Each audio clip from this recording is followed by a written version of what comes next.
The real problem is not that people try to persuade you. The real problem is that you often listen to the argument before you understand the motive. A salesperson can make a car feel like freedom. A friend can make a party feel like loyalty. A coworker can make their plan feel like the only logical option. A creator can make their lifestyle feel like the answer to your entire life. These people are not always bad, but they all have motives. And one of the most important skills of an independent thinker is learning to see the structure before getting absorbed by the story. That structure is called the motive filter. Without a motive filter, language becomes your steering wheel. The more sincere someone sounds, the more you trust them. The more they understand your pain, the more you feel seen. The more emotion they create, the easier it is to confuse feeling with truth. This affects your money. You buy things you do not need. It affects your time. You agree to things you do not want. It affects your career. You accept advice that sounds intelligent but does not fit your life. It affects your relationships. You give up boundaries because someone knows how to make their need sound like your responsibility.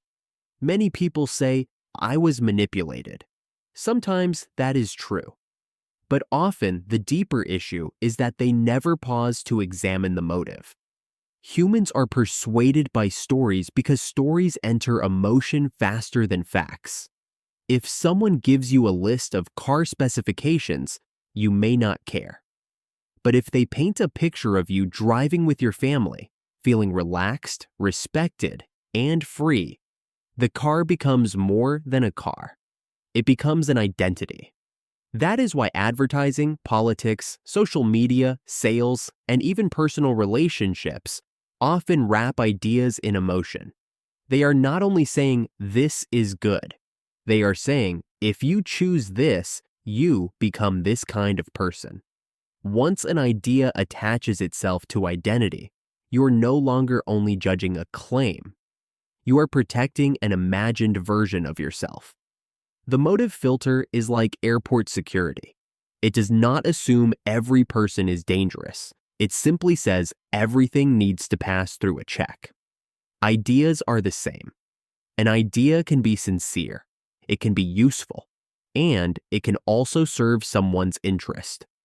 Those three things can be true at the same time. A salesperson may genuinely believe the product is good and still want the commission. A friend may genuinely think the event will be fun and still want company. A coworker may genuinely believe in the plan and still benefit if you do the hard part. Seeing the motive does not mean rejecting the person. It means staying awake. When you do not check motives, persuasion spreads through your life. In work, someone says, "This is for the team," when they really mean, "I need you to absorb the cost." In relationships, someone says, "If you cared about me, you would do this," when they really mean, "I want your boundary to disappear." Online, someone says, "Everyone who is awake understands this," when they really mean, "Stop questioning me." The more emotional the language becomes, the more your thinking narrows. Anger, fear, shame, guilt, urgency, belonging, status, and desire are all powerful tools. Once your emotion is activated, it becomes much harder to ask a simple question. Is this actually true for me? Independent thinking is not cynicism. Cynicism is lazy in the opposite direction. It rejects everything so it does not have to examine anything. Real independent thinking adds one layer of observation before trust. You can trust people. You can learn from people. You can take advice. But do not hand your judgment directly to emotion. Maturity is not being untouched by influence. Maturity is knowing how influence is working on you. When someone tries to persuade you, ask 4 questions. First, what do they want me to believe? Compress the message into 1 sentence. Do not get buried in details. Find the core claim. Second, what do they want me to do?